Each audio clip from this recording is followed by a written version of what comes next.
वल्क़लमि वमा यस्तुरून।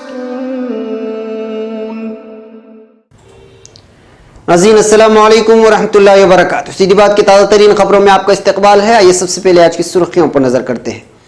Police और संगी मिल जाए तो क्या फर्क पड़ने वाला है। बीजेपी सांसद शोभा हुसैन अब्बा के कातिलों की हिमायत के लिए एसपी से मुलाकात की और एहतिजाज की धमकी दे डाली। हरियाणा हुकूमत से नाराज 120 दलितों ने अपनाया बुद्ध मजहब। अब गोवा के पादरी बोले खतरे में है आईन, हमें करना होगा तहफ़्फ़ुज़। सुनंदा पुष्कर खुदकशी मामले में शशि थरूर को अदालत ने तस्लीम किया कसूरवार। हमें हुर्रियत कॉन्फ्रेंस से मुस्बत जवाब की उम्मीद, मुज़ाकरात के तमाम इंतजामात मुकम्मल, राम माधव का बयान। लाल कृष्ण आडवाणी को 2019 लोकसभा इलेक्शन लड़ाना चाहते हैं नरेंद्र मोदी, एक रिपोर्ट। यूपी भारत बंद के दौरान संगीत दफात के तहत गिरफ्तार दलित नाबालिग 2 महीने से जेल में कैद। झारखंड मुबैना तौर पर भूख से खातून की मौत, 3 दिन से घर में नहीं जलाता चूल्हा। मोदी हुकूमत के रिपोर्ट कार्ड से गिन्ना किसान गायब क्यों है। जर्मनी पुलिस ने बर्लिन कैथेड्रल में घुसने वाले शख्स को गोली मार दी। ट्रंप युंग उन मुलाकात का मकाम, तारीख और वक्त मुतय्यन हो गया, तैयारियां जारी। मोहम्मद बिन सलमान की शाह अब्दुल्ला दुअम के साथ खित्ते की सूरत हाल पर बातचीत। अवाम पर माशी बोझ के दबाव को तस्लीम करता हूं, उर्दूनी फरमारवा का बयान।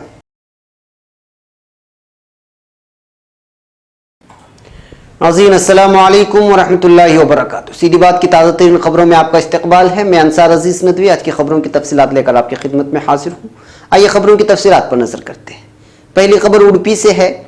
जो कट्टे के मवेशियों के ताजिर हुसैन अब्बा का कत्ल मामला अब कौमी सतह पर सुर्खियां करने लगा है।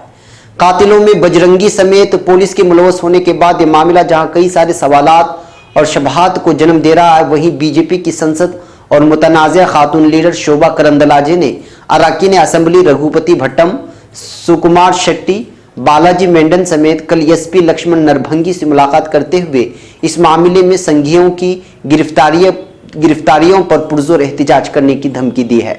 उन्होंने यह मुतालबा किया कि यह मामला पुलिस अफसरान का है। हिरियडका के एसआई की क़ियादत में वो मामला पेश आया था, लिहाजा तफ्तीशी और गिरफ्तारियां सिर्फ पुलिस अफसरान की होनी चाहिए, ना कि संघियों की। शोभा का कहना है कि हुसैन अब्बा की जानिब से मवेशियों की स्मगल के मौके पर जब पुलिस को इत्तला दी गई थी तो किसी भी तरह का मामला ना पेश आए, इस तरह की जिम्मेदारी पुलिस की जानिब से अदा की जानी थी, मगर ऐसा नहीं हुआ। अपने फराइज में कोताही बरतते हुए खुद पुलिस अफसरान ने सुरेश मेंडन का इस्तेमाल किया और बाद में उसी के खिलाफ शिकायत दर्ज कराई। उन्होंने बजरंगी कातिलों को फौरी रहा करने का मुतालबा करते हुए कहा कि बसूरत दीगर एहतिजाज किया जाएगा।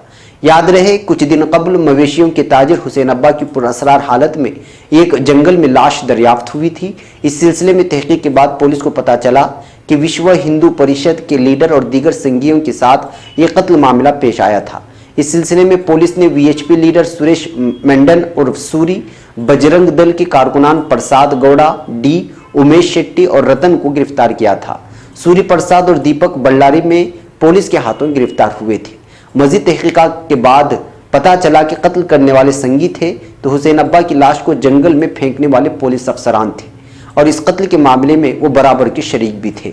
इस सिलसिले में हिरियडका एसआई एन कुमार, जीप के ड्राइवर गोपाल एससी मोहन कोतवाल समेत मजीद संगी जो इस कत्ल में मुलव्वस हैं, चेतन आचार्य, शैलेश शेट्टी, गणेश नायक समेत जुमला 10 अफराद को कारवार जेल में गिरफ्तार करके रखा गया है। इस सिलसिले में पुलिस मजीद तहकीकात कर रही है। अब खबर नई दिल्ली से। हरियाणा के जिंद जिले में SC/ST एक्ट को ज्यादा सख्त बनाने समेत अपनी कई मांग पूरी न होने पर करीब 120 दलितों ने मजहब बदलकर बुद्ध मजहब अपना लिया है। दलित रहनुमा दिनेश खापड़ ने कल यह दावा किया। उन्होंने कहा कि दलित इस साल जेंद में हुई एक दलित लड़की के गैंगरेप और कत्ल के मामले की CBI से जांच कराने और SC/ST एक्ट को ज्यादा सख्त बनाने के लिए रियासती हुकूमत के जरिए एक ऑर्डिनेंस लाने की मांग को लेकर करीब 4 महीने से मुजाहरा कर रहे थे। खापड़ ने कहा, 7 मार्च को हमने वजीर आला मनोहर लाल खट्टर के साथ एक मीटिंग की थी। तब उन्होंने कहा था कि 15 दिनों में हमारी मांग मान ली जाए। उन्होंने कहा कि इसके बावजूद मांग नहीं मानी गई। 31 मई को जेंद जिले के 120 दलित ने दिल्ली में बुद्ध मजहब अपना लिया। मुजाहरा करने वाले जम्मू कश्मीर में मारे गए 2 फौजी की फैमिली के लिए नौकरी की भी मांग कर रहे थे। वो जेंद में मारे गए एक आदमी के रिश्तेदार के लिए भी सरकारी नौकरी की मांग कर रहे थे। खापड़ ने कहा, 20 मई को हमने एक और हफ्ते का वक्त दिया और धमकी दी कि मांग पूरी न होने पर हम मजहब तब्दील कर लेंगे।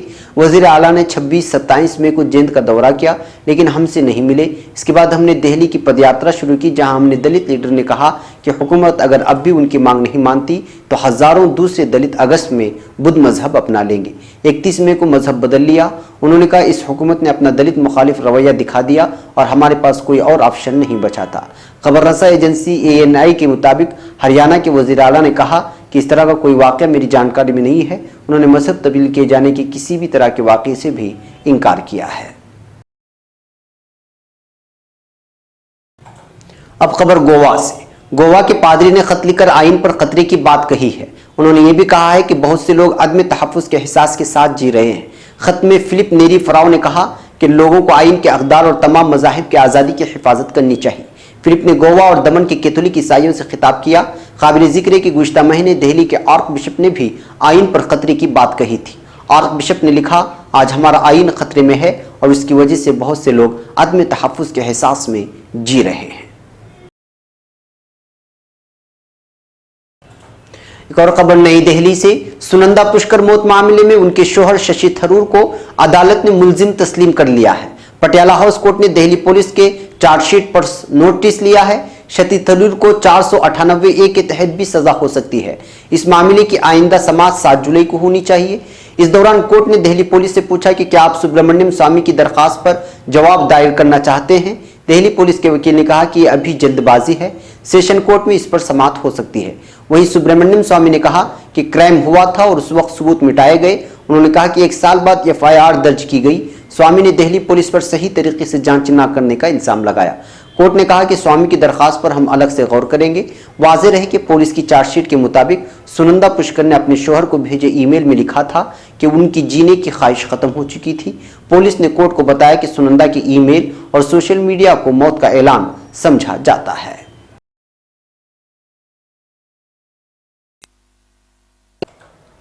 हज की अदायगी का ख्वाब कौन नहीं देखता। हर मुसलमान का हज की अदायगी के साथ उनकी ज़िंदगी में दीनी इनकलाब लाना ही मकसद होता है। इदारा कारवान हरमैन बेंगलुरु गुज़िश्ता 5 सालों से इस मैदान में खिदमत अंजाम दे रहा है और किस्तवार रकम की अदायगी के साथ इस ख्वाब को पूरा करने में भरपूर मुआवनत फराहम करता है। 3 से 4 उलमाए किराम की ज़ेर निगरानी हज के तमाम अराकीन की अदायगी का ख्याल रखते हुए आज़मीन हज का भरपूर ख्याल रखना ही कारवान हरमैन का मकसद है। चलिए तशरीफ़ लाइए और कारवान हरमैन को खिदमत का मौका फराहम कीजिए। स्क्रीन पर पता और राब्ता नंबर दर्ज है। राब्ता करने के लिए हरगिज़ झिझक महसूस न करें। अब खबर नई दिल्ली से। भारतीय जनता पार्टी के कौमी जनरल सेक्रेटरी राम माधव ने कहा कि मरकजी हुकूमत ने वादी कश्मीर में तमाम सियासी हलकों बशमूल हुर्रियत कॉन्फ्रेंस के साथ मुज़ाकरात करने के तमाम तर इंतजामात मुकम्मल कर लिए हैं। उन्होंने कहा कि हमें उम्मीद है कि हुर्रियत कॉन्फ्रेंस की तरफ से मरकजी हुकूमत की पेशकश का ईद उल फितर से कबल मुस्बत जवाब सामने आएगा। राम माधव, जो जम्मू कश्मीर में PDP BJP इत्तेहाद के मेहमान हैं, ने इन बातों का इजहार CNN न्यूज़ से बातचीत करते हुए किया है। उन्होंने कहा कि वजीर दाखिला राजनाथ सिंह ने ऑन रिकॉर्ड हुर्रियत कॉन्फ्रेंस को बातचीत की दावत दी है। वजीर दाखिला ने फराखदिली का मुजाहिरा किया है। हमें उम्मीद है कि हुर्रियत कॉन्फ्रेंस ईद उल फितर से कबल मुज़ाकरात की पेशकश का मुस्बत जवाब देगी। अब खबर नई दिल्ली से।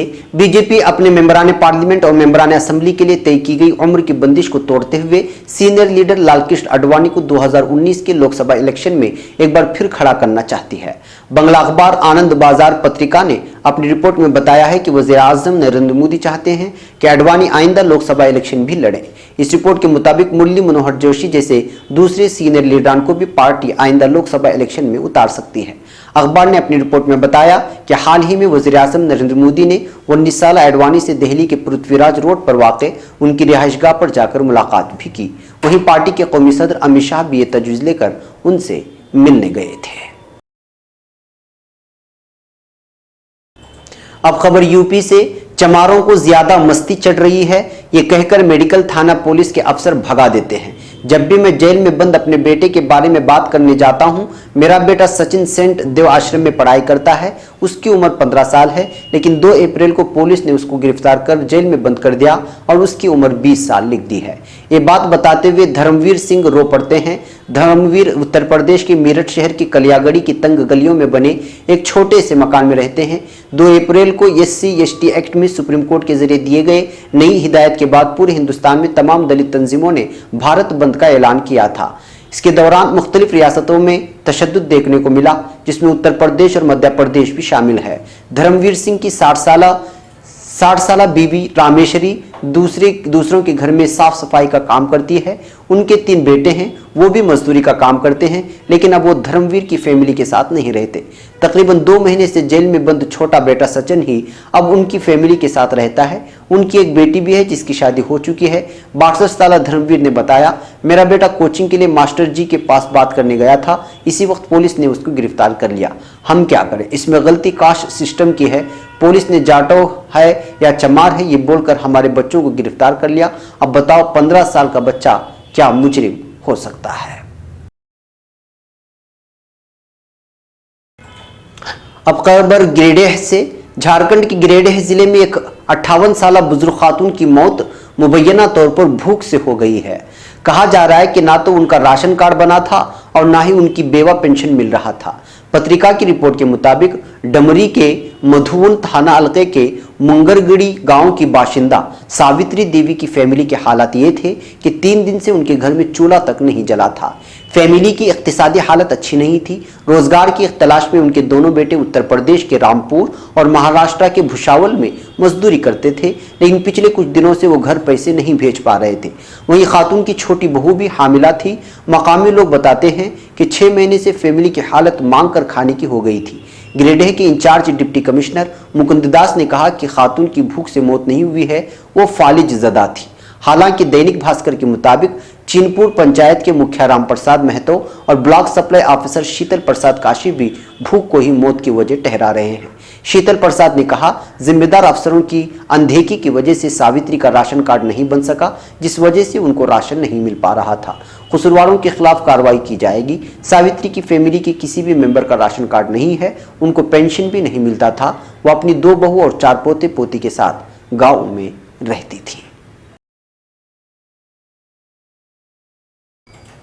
अब खबर यूपी से। यूपी के किराना ज़िमनी इंतखाबात में बीजेपी को मिली शिकस्त की अहम वजूहात में इलाके के गन्ना किसानों के बकाया में मुसलसल इजाफा को भी माना जा रहा है।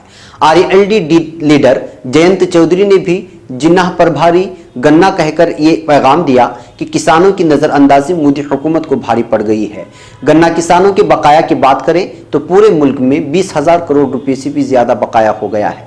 बीजेपी लीडर और PM मोदी मुसलसल किसानों की आमदनी में इजाफा और कर्ज से आज़ाद कराने के दावे और वादे तो करते रहे हैं, लेकिन हुकूमत के 48 माह पूरे होने पर जो रिपोर्ट कार्ड जारी किया गया है उसमें गन्ना किसानों का जिक्र तक नहीं है। गुज़िश्ता कुछ अरसे में गन्ना की पैदावार पर नजर डाली जाए तो उसने हर साल नया रिकॉर्ड कायम किया है।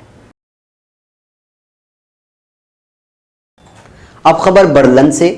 जर्मनी के दारुल-हुकूमत बर्लिन में पुलिस ने एक कैथेड्रल में घुसने वाले शख्स को गोली मार दी है। इस वाक़े के बाद पुलिस ने शहर के वस्त में वाक़ई इस तारीखी कैथेड्रल का मुहासरा कर लिया है। पुलिस ने एक ट्वीट में इत्तला दी है कि इतवार को मकामी वक्त के मुताबिक 4 बजे यानी 1400 GMT के बाद बर्लिन कैथेड्रल पर दावा बोलने वाली एक शख्स पर पुलिस एहलकारों ने गोली चलाई है और गोली उसके टांग में लगी है। फौरी तौर पर उस शख्स की उम्र और कौमियत के बारे में पता नहीं चल सका है। बर्लिन में प्रोटेस्ट ईसाइयों के इस मरकजी कैथेड्रल में फायरिंग के इस वाक़े में किसी और शख्स के जख्मी होने की भी कोई इत्तला नहीं है। फ्रांसीसी खबर रसाई एजेंसी AFP के एक रिपोर्टर ने जारी अखबार से इत्तला दी है कि पुलिस ने अपनी सुर्ख और सफ़ेद टेप से इमारत के दाखिली रास्तों को बंद कर दिया है और वहां खुद का हथियारों से मुसल्लह मुतअद्दिद पुलिस एहलकार गश्त कर रहे हैं। अब खबर अमेरिका से। व्हाइट हाउस के मुताबिक अमेरिकी सदर डोनाल्ड ट्रंप और जनूबी कोरिया के सरबराह किम जोंग उन के दरमियान पहली मुलाकात 12 जून को सिंगापुर में मकामी वक्त के मुताबिक सुबह 9 बजे होगी। ट्रंप की तर्जुमान सारा सैंडर्स ने बताया कि हम इस सरबराही मुलाकात की भरपूर तैयारी कर रहे हैं। उन्होंने बावर कराया कि प्योंगयांग के साथ मुज़ाकरात में अहम पेशरफ्त हुई है। सैंडर्स के मुताबिक सिंगापुर में इस तारीखी सरबराही मुलाकात के सिलसिले में मनसूबाबंदी जारी है और अमरीकी और शिमाली कोरियाई मुज़ाकरातकार इस मुलाकात की बुनियादी उमूर को हतमी शक्ल देने के लिए यकजा हो रहे हैं। ट्रंप का कहना है कि इस मुलाकात का मकसद जजीरा नुमा कोरिया को जोहरी हसलियत से पाख्ता बनाना है, लेकिन अभी तक मुलाकात के मुकम्मल एजेंडे का ऐलान नहीं किया गया है। अब खबर सऊदी अरब से। सऊदी वली-अहद शहजादा मोहम्मद बिन सलमान और उर्दून के फरमारवा शाह अब्दुल्ला दुव्वम के दरमियान पीर के रोज टेलीफोनिक राब्ता हुआ है। ये बात सऊदी खबर रसा एजेंसी SPA ने बताई है। मज़कूरा एजेंसी के मुताबिक बातचीत में दोनों मुल्कों के दरमियान अच्छे बरादराना ताल्लुकात और उन्हें मजबूत बनाने के हवाले से तबादिले ख्याल हुआ है। इसके अलावा दो तरफा दिलचस्पी की उम्र का जायजा लिया गया और खित्ते की सूरत हाल की ताज़ा तरीन पेशरफ्त को भी ज़ेर बहस लाया गया है। अब खबर उर्दून से। उर्दून के फरमारवा शाह अब्दुल्ला दुव्वम ने आवाम के मुसलसल एहतिजाज और उसके नतीजे में वज़ीर आज़म की बरतरफी के बाद एक बयान में कहा है कि मैं आवाम के साथ हूँ और उन पर डाले गए माशी बोझ को तस्लीम करता हूँ। अल अरबिया के मुताबिक कौम के नाम पैगाम में शाह अब्दुल्ला दुव्वम ने कहा कि उर्दून को कई चैलेंजेस दरपेश हैं और उनसे दानिशमंदी और जिम्मेदारी के साथ निमटना होगा। रियासत के तमाम इदारे शफाफियत और जिम्मेदारी को यकीनी बनाने के लिए तमाम इक़दाम करेंगे। ओमान में सहाफ़ियों, अखबार नवीसों और दानिश्वरों की एक वफ़द से मुलाकात में शाह अब्दुल्ला ने कहा कि शहरियों को अपने हुकूक के लिए आवाज़ उठाने का हक़ है और मैं किसी सूरत में उर्दूनी आवाम को तकलीफ नहीं पहुँचने दूंगा। नाज़रीन, ये थी आज की ताज़ा तरीन खबरें। अगली ताज़ा तरीन खबरों के साथ फिर आपसे मुलाकात होगी।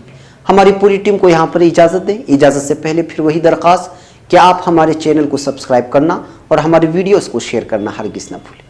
हमें यहाँ पर इजाज़त दें। अस्सलामु अलैकुम व रहमतुल्लाहि व बरकातुहू।